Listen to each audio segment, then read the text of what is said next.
Welcome to another Orchid Island Spotlight. Today we are visiting Jazzy Girl Island, and I love how organized this island is. It's really nice. Everything looks like it's in its own spot.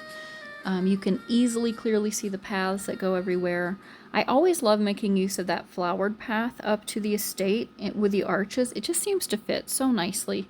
And she's got these little pineapples on either side down here, as well as two big trees on either side closer to the estate itself. And that always is a good idea, to start with lower things and then move up visually to where the bigger items are, so it just naturally draws your eyes up that way.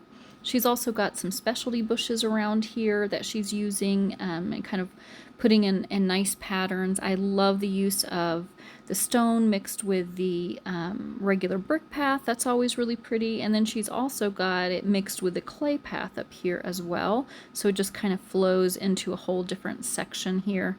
So that's really fun. Just love the use of all of these different bushes and flowers. She's making use of gift bushes, some of these are.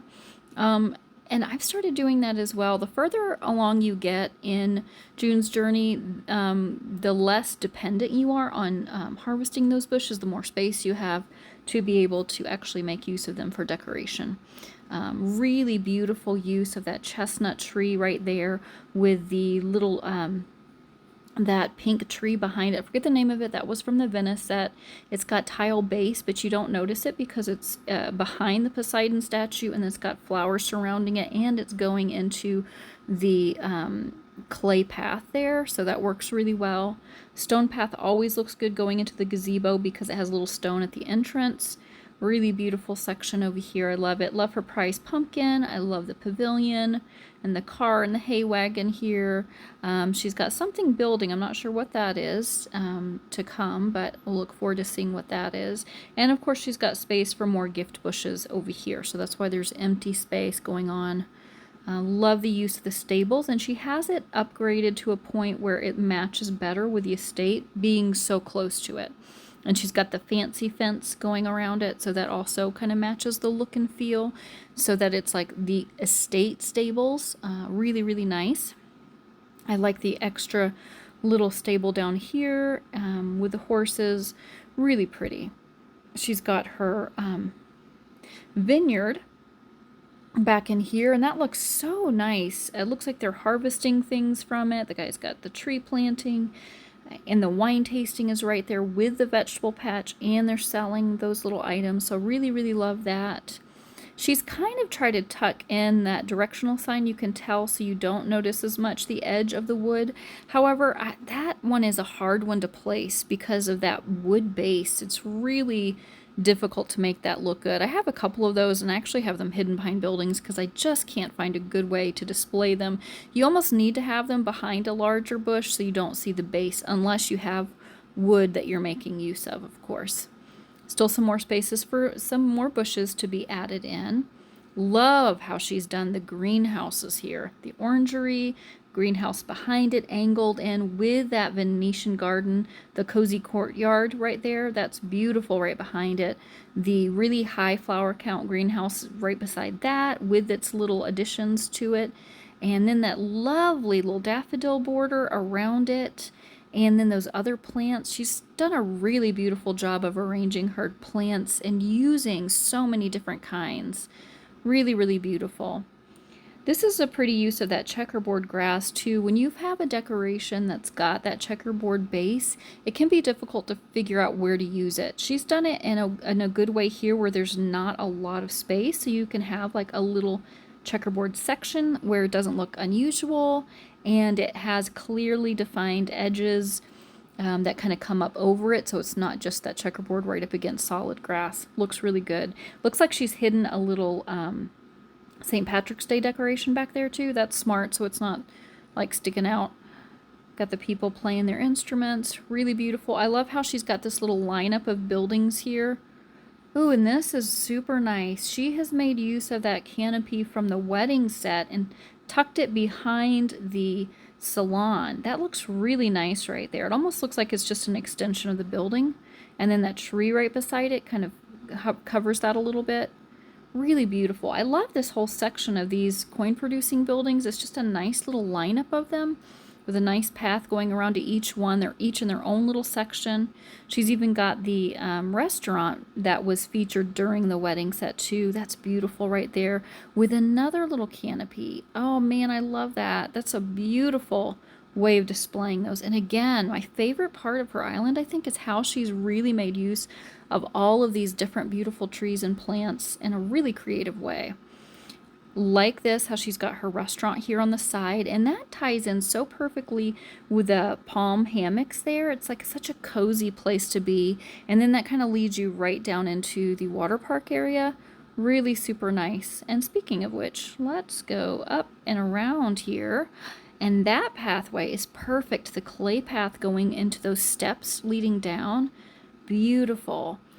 And that goes right up to that little mom and girl. Again, that decoration, the one with the table and the umbrella on it, go with the clay tile, and that matches perfectly there. I love this little fenced-in area where the Talbot house is. Such a beautiful, beautiful yard, and it's like so fancy because then you've got your little pandas there and the whole little Japanese section almost. That's beautiful.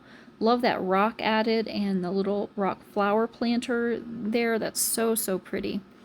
Looks like she's got another empty spot here. Again, she makes use of those gift bushes. So she's got little spots everywhere kind of freed up for more gift bushes. Oh, that's really pretty there too. Such a nice way to use that corner area.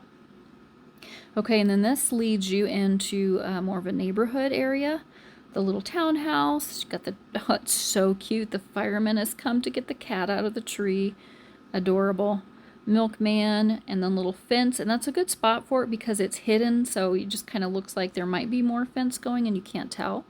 So that's nice. The only bummer about this section is, and this is a decoration issue, a design issue, because they don't have the shadow overlapping like it should over that decoration, which is a bummer. Some of them just don't fit, but you know, you do the best you can. Cute little ducks. I love the little dirt path in going in here because that takes you right into the alpine section, and this is so nicely done. That dirt path going up into that home, the beautiful water surrounding everything, the bridge takes you over here, and then she's kind of gotten it into the clay path right there, and then changing back again to the dirt path, but that edge is softened with the rock. Super smart way of doing that so you don't see that sharp edge of how it transitions from clay to dirt. Love the fence right there. Love her use of the tree house right there in this fun little neighborhood area. So pretty. Really love this section. And it goes back right into the schoolyard. Really beautiful. Some wildflower fields right there. Then all the play equipment. And then that's nicely fenced in as well. Then I'm going to scoot back here. She's kind of hiding that market square a little bit. It looks pretty still without being too overwhelming. The only thing probably would be right there, how the path edge ends, and then you see that shadow from the grass. Probably would put something else there. I'm not sure what, but maybe something else so you don't have that. Although you can't really tell when you are zoomed out, to be honest. This is really, really cute. I love how she's got her kind of Venice set all tucked in here. And because it's got the tile, it does go really nicely with the firehouse on one side and then this like little office building on the other side. Really cute, and a cute little tram that just takes you from one end to the other of that section. And that actually does fit in with the train track. So she's got it as if the tram would actually take you through here to this little station up behind the house. So that's a really clever way of doing that. Okay, oh, this is so pretty here. I love that version of the flower shop. Super nice with the rotunda, those beautiful topiaries just kind of evenly spread on either side, the Venetian garden with it, the little lady selling flowers. Again, the only bummer with the flower seller is the tile at the base. But, you know, it works still. She's cute. She belongs with the flower shop. I love that, though. That's really, really, really pretty. And then that goes right into the actual train station over here. Oh, that's funny. And she's got the little scene from the movie set that they've got going. And then there's more transportation with that bus. You can get your tickets right there at either place. Really cute. And another little magazine booth. That's super adorable. Love that. Now the only thing is the train tracks just kind of end here, so I'm not sure how she would join that. She could potentially have scooted the train up the tracks, rather up and around to where that start of the tram is. That would be an idea of how to do that. Although this kind of just ends here, but this is more of like a fun, whimsical look to it, so it works too. Cute, another little play area over here and kind of park. And then she's got her wedding chapel and tower over here. Fire station with the fire truck, of course. I love the water feature in the stilt house. That's really beautiful. Love how she's got her grotto there, the manatees, the storks. All of those items are so pretty and really well done. Love that. And now let's scoot over to this side of the island. And she's got a cute little picnic table there, kind of welcoming you into this section. And this is walled off here because she's got her summer house with the bathhouse. This is always a nice combo. And it flows right into this little waterfall kind of spa area, which is really cool, which also goes right into the Botanical Bliss final set. I love that. And the grotto with it. That's really nice. Pavilion from Botanical Bliss. Again, great use of all these plants and flowers and shrubs. So beautiful. Another beautiful little water feature over here. And she's making lots of use of that grotto. That water grotto, that's such a nice one. It's worth a lot of flowers and it's just really beautiful. So those are great to just kind of spread around your island. Love the use of the bridge across there. And then all the Botanical Bliss items here. And then she's got kind of a garden type area with the waterfall columns dividing things up, the fountain here, and then that pathway going up. I probably would have extended the path to go even further down so it looks like it goes right to the cafe. But that's super cute right there. Really like that a lot. And then she has finished her memoirs for the this rotation. So she's got that cool a little scene there on the beach. Really, really nice. All right, let's zoom out a little bit. Make sure I didn't miss anything. This is a really beautiful island, super well organized, and again, love her use of the trees, bushes, flowers on here. Really very, very nice and inviting. As always, if you would like to have your island featured, feel free to message me on Facebook. You can find my information on my channel, Lady Cadence Island, and I look forward to hearing from you. Thanks.